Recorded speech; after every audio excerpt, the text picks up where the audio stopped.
ho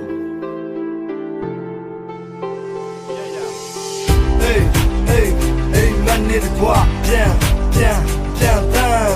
hey hey hey man need quoi bien bien bien bien စိတ်ချမ်းသာမှုကအဓိကပါပဲကိုယ်စီချင်းနဲ့ပြီးဒီမှုတွေကလည်းရှိကြတာပဲဘာသိကြတာလဲဒါကြည့်ကြပါကွယ်ငါအချိန်နဲ့စက္ကန့်နာရီတိုင်းနဲ့သတိရပါတယ်လက်ကမ်းချိုးပါတယ်ဖြတ်တန်းလို့ပါတယ်ပြိုင်စမ်းတဲ့လမ်းကလည်းအယမ်းချိုးပါတယ်မင်းငါရဲ့နာမရှိနေရင်တော့သိပြောတာပဲငါရဲ့နေတမိတ်ပဲမင်းကိုဖိတ်ခေါ်ပါတယ်ကြောင်မြောင်းတဲ့ကန်လို့ကြီးရေကြောင်မှာရှောက်သွားမယ်ပြီးရင်မင်းကြိုက်တဲ့အလုံးငါသင်္ဘောဒီအောင်စားမယ်ကာကိုစီလုံးငါမယ်ဒီဦးလေးထပ်သွားမယ်အမတ်တရားအတက်ပုံနေရိုက် Facebook မှာတင်ထားတယ်ငါရဲ့နာတဲ့သူမရဲ့စကားပဲမိမနဲ့တကွာအပြစ်မှာ ever ကြာစေကြိုက်တဲ့ရုပ်တောင်ပေါ်ကိုဖျားဘူးသွားမယ်နေဝင်ကအဲ့တဲ့လိုမျိုးမင်းအကြောင်းကိုကြွားတယ်အိမ်မက်တွေတမုံကြီးတဲ့